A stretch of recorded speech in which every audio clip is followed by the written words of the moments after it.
তৃণমূল তো জয় বাংলা বলবে, ওদের উদ্দেশ্য হচ্ছে পশ্চিমবঙ্গকে বাংলাদেশ বানানো, মানে চক্রান্ত চলছে বাংলার ডেমোগ্রাফি জনবিন্যাসকে পরিবর্তন করা। কালকে ভোট নিরপেক্ষভাবে হওয়া প্রয়োজন এবং এই নিরপেক্ষতা বজায় রাখার জন্য যা যা করা উচিত, আমি আবার বলছি যা যা করা উচিত, প্রয়োজনে যদি কলকাতার সিপি এবং আমাদের ডিজিকে জেলের ভেতরে ঢোকাতে হয় তাই ঢোকাতে হবে।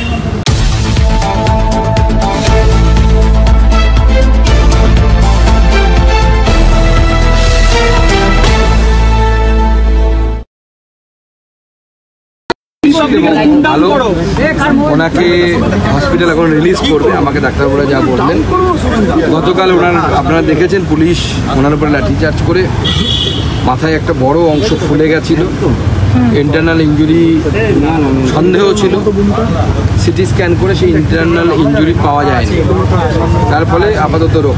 কিন্তু যেভাবে পুলিশের আক্রমণ ওনার উপরে এসেছিল এবং উনি আজকে জানালেন যে উনি পকেটে মানে ওনার সাথে রাখি নিয়ে গেছিলেন, যে পুলিশদের হাতে রাখি বাঁধবেন, কিন্তু সেই পুলিশই রাখি পূর্ণিমার মতো পবিত্র দিনে, যে দিনটিকে হিন্দু সমাজ অত্যন্ত শ্রদ্ধা এবং নিষ্ঠার সাথে পালন করে, সেই দিনেই মমতা বন্দ্যোপাধ্যায়ের পুলিশ ওনার হাতের শাখা ভেঙে দিয়েছে এবং উনি প্রতিজ্ঞা করেছেন ওই হাতে তিনি আর শাখা পরবেন না যতদিন না পর্যন্ত ওনার মেয়ের উনি বিচার পাচ্ছেন, ততদিন পর্যন্ত উনি ওই হাতে শাখা পড়বেন না এবং এই লড়াই ওনার জারি থাকবে। ওনার বাবা একটা অভিযোগ করছে, ওনার বাবা একটা অভিযোগ ছিল যে হাসপাতালে অ্যাডমিট করলো না, অবজারভেশনে রেখেছে, পলিটিক্যাল প্রেসার ছিল, এটা অভিযোগ ছিল। না, হাসপাতালের উপর পলিটিক্যাল প্রেসার আছে আমারও কথা বলে সেটা মনে হয়েছে। প্রথমে যে ডাক্তারবাবু এসেছিলেন নিউরো সার্জন বা neuro specialist, neuro medicine specialist, তিনি বলেছিলেন যে ইন্টারনাল ইঞ্জুরি থাকতে পারে, মাথায় বড় ইঞ্জুরি দেখা যাচ্ছে, অতএব ওনাকে অ্যাডমিশন নেওয়া হোক। কিন্তু তার পরবর্তী সময় তাদের উপর কোনো পলিটিক্যাল প্রেশার আছে এবং সেই প্রেশারের ফলে আমার মনে হয় এই ধরনের সিদ্ধান্ত হসপিটাল কর্তৃপক্ষ নিয়েছে। আমরা প্রয়োজনে ওনার সাথে কথা হয়েছে, ওনারা যদি রাজি হন, আপাতত উনি বাড়িতে যেতে চাইছেন, যেহেতু বাড়ি ছাড়া আছে, তো বাড়িতে গিয়ে উনি বিশ্রাম নিন। প্রয়োজনে যদি অন্য কোনো মেডিকেল ইনস্টিটিউট বা কেন্দ্রীয় সরকারি কোনো হসপিটাল তার যদি সেকেন্ড ওপিনিয়ন নিতে হয় প্রয়োজন পড়ে, বা পরিবার যদি মনে করে, অভয়ের মা যদি মনে করেন, তাহলে অবশ্যই তাকে আমরা সেই ব্যবস্থা করি। শুভেন্দু অধিকারী কিংবা সুকান্ত মজুমদার যে কোনো প্রোগ্রামে কিংবা রাস্তায় বেরোলেই জয় বাংলা স্লোগান শুনতে হচ্ছে। দেখুন, জয় বাংলা স্লোগান তো বাংলাদেশ থেকে ধার করা, তৃণমূল তো জয় বাংলা বলবে, ওদের উদ্দেশ্য হচ্ছে পশ্চিমবঙ্গকে বাংলাদেশ বানানো। তো আমরা জয় বাংলা শুনে তাতে ভয় পাওয়ার জায়গায় আমরা নেই, কারণ এই জয় বাংলা পন্থী যারা, তাদের সাথেই লড়াই করে আমাদের পূর্বপুরুষ ধর্ম বাঁচিয়ে পূর্ব পাকিস্তান থেকে এপার বাংলায় এসেছিল, ডক্টর শ্যামাপ্রসাদ মুখার্জির বাংলায় তৈরি করা বাংলায় এসেছিল। আমরা জানি কীভাবে লড়াই করতে হয় এবং লড়াইটা কি শুরু হয়েছে আপনারা নিশ্চয়ই দেখতে পাচ্ছেন, চরম লড়াই হবে। এবং এই মুহূর্তে তো দিদিমণি থরহরি কম, এসআইআর যদি লাগু হয় পশ্চিমবঙ্গে, এবং আমার বিশ্বাস নির্বাচন কমিশন এসআইআর লাগু করবে, প্রথমেই তৃণমূল কংগ্রেসের প্যান্ডাল উঠে যাবে। দুজন বাংলাদেশে গ্রেপ্তার হয়েছে, তাদের ভারতীয় পাসপোর্ট আছে, তার ওয়াইফের যে ওয়াইফ, তার আধার কার্ড, ভোটার কার্ড সব ভারতীয়। তারা বাংলা ভাষায় নিশ্চয়ই কথা বলেন, নিশ্চয়ই আপনারা দেখেছেন ক্যামেরাতে, নিশ্চয়ই তারা বাংলা ভাষায় কথা বলেন। আমরা এটাই তৃণমূল কংগ্রেসকে বলছি, তৃণমূল কংগ্রেসকে এটাই বলছি যে বাংলা ভাষায় কথা বললেই সেই বাঙালি হলেই সে ভারতীয় হয় না। বাংলা ভাষায় শেখ হাসিনাও কথা বলে, মোহাম্মদ ইউনিসও কথা বলে, খালেদা জিয়াও কথা বলে, কিন্তু তারা ভারতীয় নন। বাংলা ভাষায় কেউ কথা বললে পরেই সে ভারতীয় হতে পারে না। আর যে পাসপোর্টের কথা বলছেন, পাসপোর্ট তৈরিতে মূল যে বিষয়টি থাকে সেটি হলো লোকাল পুলিশের এনওসি, লোকাল পুলিশের কাছ থেকে এনওসি নিতে হয়, এবং পশ্চিমবঙ্গ পুলিশের কাছে আপনি পয়সা না দিলে সেই এনওসি পাবেন না। পশ্চিমবঙ্গ পুলিশ এমন ব্যবস্থা করে রেখেছে, সেই পশ্চিমবঙ্গ পুলিশ এবং এই পয়সা তুলে তুলে কত বাংলাদেশিকে যে পাসপোর্ট পাইয়ে দিয়েছে, যে পাসপোর্টকে ভারতবর্ষের এসআইআর থেকে শুরু করে সব ধরনের এই যে নিরীক্ষণগুলো হয়, সেই নিরীক্ষণে সবথেকে গুরুত্বপূর্ণ তথ্য হিসেবে ধরা হয় পাসপোর্টকে, সবথেকে ওয়েটেজ দেওয়া হয় এই পাসপোর্টকে। সেই পাসপোর্টকে মমতা বন্দ্যোপাধ্যায়ের সরকার জল ভাতে পরিণত করেছে। আমি আপনার এই প্রশ্ন সূত্রে আপনাদের মিডিয়াকে জানাতে চাই, রিসেন্টলি আমার কাছে একটা খবর এসেছে, মালদা পোস্ট অফিসে যবে থেকে এসআইআর এর বিষয় এসেছে, সেই পোস্ট অফিসগুলোতে হঠাৎ করে বিশেষ ধর্মীয় সম্প্রদায়ের মানুষের পাসপোর্ট তৈরির হিড়িক পড়ে গেছে। আপনারা নিজেরাও খোঁজ নিয়ে দেখুন, আপনাদের মালদায় যদি প্রতিনিধি থাকে সেই প্রতিনিধিদেরকে পাঠান, দেখতে পাবেন পাসপোর্ট অফিসে হঠাৎ করে পুলিশি ডকুমেন্ট তৈরি হয়ে যাচ্ছে, সমস্ত ডকুমেন্ট চলে আসছে। তারপরে পাসপোর্ট ডিপার্টমেন্ট যদিও ভারত সরকারের আন্ডারে কাজ করে, কিন্তু যেহেতু সমস্ত ডকুমেন্ট পশ্চিমবঙ্গ পুলিশ থেকে শুরু করে সবাই তৈরি করে হাতে দিয়ে দিচ্ছে, বিশেষ ধর্মীয় সম্প্রদায়ের মানুষদেরকে নাগরিক বানানোর জন্য জোর করে এই ধরনের একটা চক্রান্ত চলছে বাংলার ডেমোগ্রাফি জনবিন্যাসকে পরিবর্তন করা। কালকে কলকাতা পুলিশ বলেছিল মারধর করা হয়নি, আজকে সিপি বলছেন যে তারা ফুটেজ খতিয়ে দেখছেন, তদন্ত করে দেখা হচ্ছে এবং দুঃখিত বলেছেন এই বিষয়ে। দেখুন, প্রথম কথা হচ্ছে পুলিশ যদি মারধর না করে তাহলে সেই আঘাতটা লাগলো কী করে? সেখানে আমি অভয়ের মায়ের সাথে কথা বলে যেটা জানতে পারলাম যে ওনারা যখন ব্যারিকেডের দিকে এগোচ্ছিলেন, ওনাদের সাথে 20-30 জন সাকুল্যে লোক ছিল। 20-30 জনের একটা মব, তারা যাচ্ছিলেন সামনের দিকে। কারো হাতে প্ল্যাকার্ড পর্যন্ত ছিল না, যে প্ল্যাকার্ডের সাথে একটা কঞ্চি থাকবে সেটা পর্যন্ত থাকার জায়গা ছিল না। কঞ্চি দিয়ে মারলে পরেও তো কারো মাথায় এরকম বড় দাগ হতে পারে না।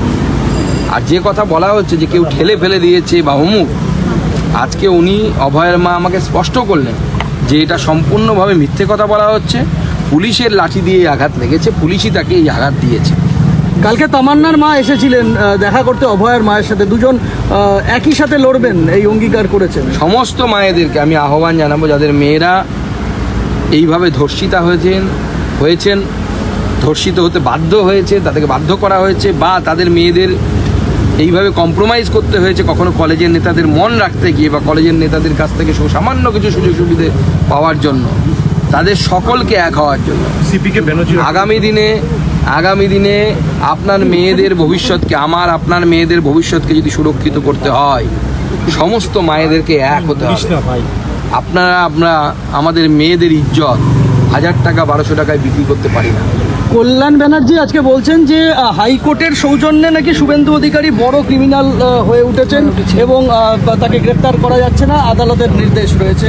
দেখুন, আমার তো মনে হয় যে কলকাতা হাইকোর্টের উপর এই ধরনের বেনজির আক্রমণ এর আগে কোনো আইনজীবী তো ছেড়ে দিন, যিনি আইন পড়েননি, তৃণমূল কংগ্রেসের থার্ড গ্রেড কোনো নেতা, সেও কোনো করেনি। আমার তো মনে হয় যে কলকাতা হাইকোর্টের সুমোটো এর বিষয়ে এফআইআর করানো উচিত পুলিশকে দিয়ে। সুমোটো পুরো বিষয়টি দেখা উচিত এবং কল্যাণ ব্যানার্জিকে সবার আগে গারদে পড়া উচিত।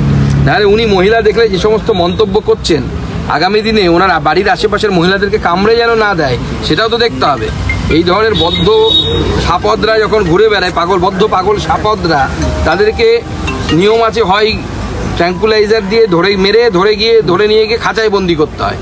একে কোন ট্র্যাঙ্কুলাইজার দেওয়া হবে সে বন দপ্তর ঠিক করুক।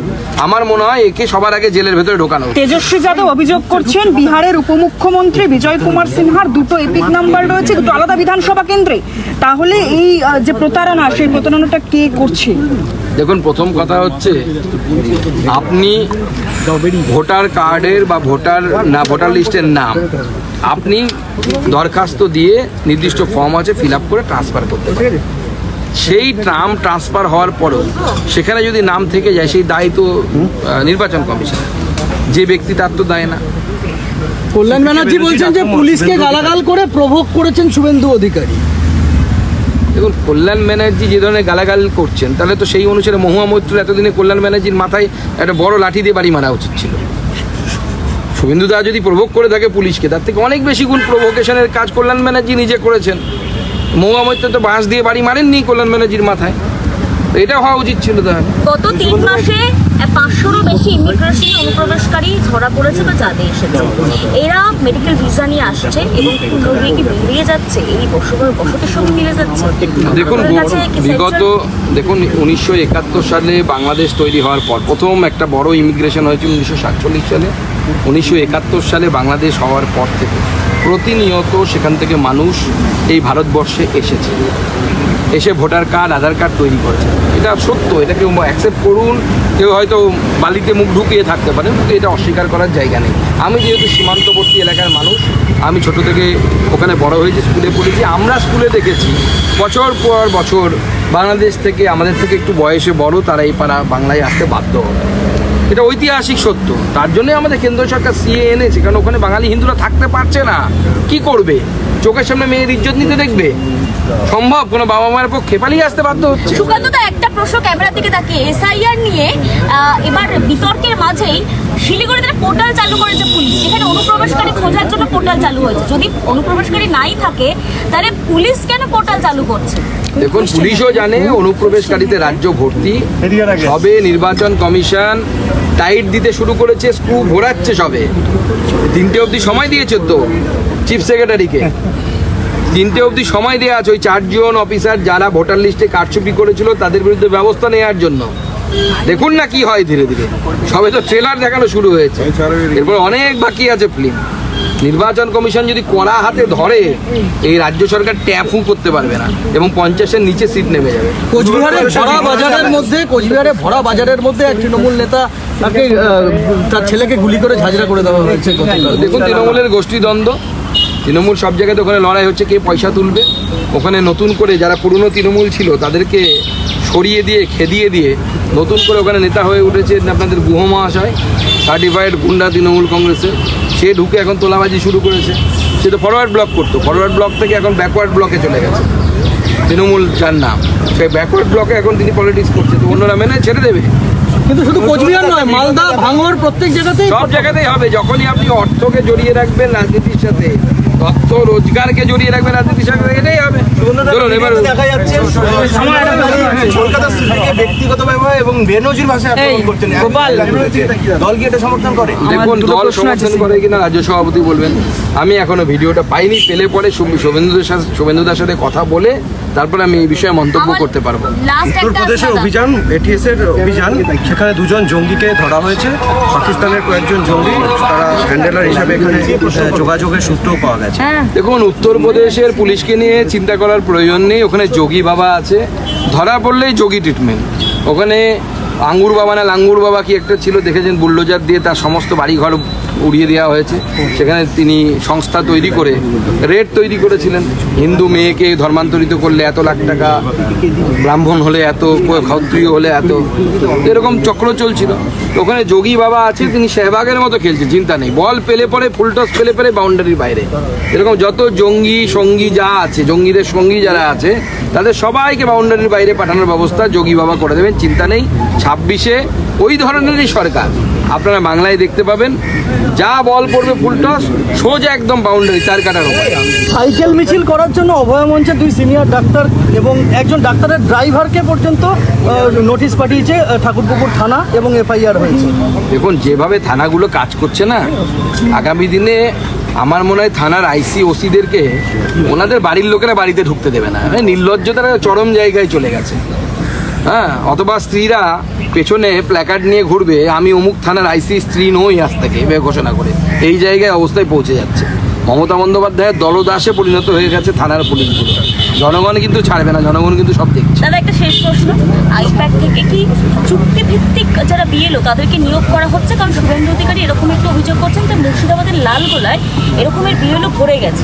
দেখুন, গত নির্বাচনে আমরা দেখেছিলাম আইপ্যাকের বহু কর্মীকে ওয়েবেলের অস্থায়ী কর্মী হিসেবে নিয়োগ করা হয়েছিল এবং এখন একটা চক্র চলছে। রাজ্য সরকারের টাকা অর্থাৎ ট্যাক্সের টাকা দেওয়া হচ্ছে ওয়েবেলকে, ওয়েবেল সেই টাকা দিচ্ছে হচ্ছে আইপ্যাকের কর্মীদেরকে, যাদেরকে তারা ওয়েবেলের কর্মী হিসেবে নিয়োগ করেছে। আর এই ওয়েবেলটা দেখার কাজ পুরোটা করতে হচ্ছে রাজীব কুমার। পুরো এই চক্র চলছে আইপ্যাকের কর্মীদেরকে বকলমে রাজ্য সরকারের অর্থাৎ জনগণের ট্যাক্সের টাকা পাইয়ে দেওয়া এবং সেই কর্মীদেরকে ভোট গণনায় বিভিন্নভাবে ব্যবহার করা। 21-এ সেটা হয়েছিল, এবার যেন না হয় সেজন্য নির্বাচন কমিশনের সাথে গত কয়েকদিন আগে আপনারা দেখেছেন দিল্লিতে গিয়ে আমরা জ্ঞানেশ কুমার সহ অন্যান্য নির্বাচন কমিশনের যারা আছেন তাদের সবাইকে আমরা জানিয়েছি এবং তাদেরকে বলেছি যে পশ্চিমবঙ্গের ভোট নিরপেক্ষভাবে হওয়া প্রয়োজন এবং এই নিরপেক্ষতা বজায় রাখার জন্য যা যা করা উচিত, আমি আবার বলছি যা যা করা উচিত, প্রয়োজনে যদি কলকাতার সিপি এবং আমাদের ডিজিকে জেলের ভেতরে ঢোকাতে হয় তাই ঢোকাতে হবে। যদি এসআইআর করতে না দেয়, পশ্চিমবঙ্গ পুলিশ নিয়ে আপনি বেগবাগান, আপনি রাজাবাজার, সেখানে এসআইআর করতে পারবেন না। তাহলে সেন্ট্রাল পুলিশ নামাতে হবে, সেন্ট্রাল ফোর্সেস নামাতে হবে, যা করা দরকার করতে হবে। দাদা একটা প্রশ্ন, অবৈধভাবে দাদা একটা বলুন।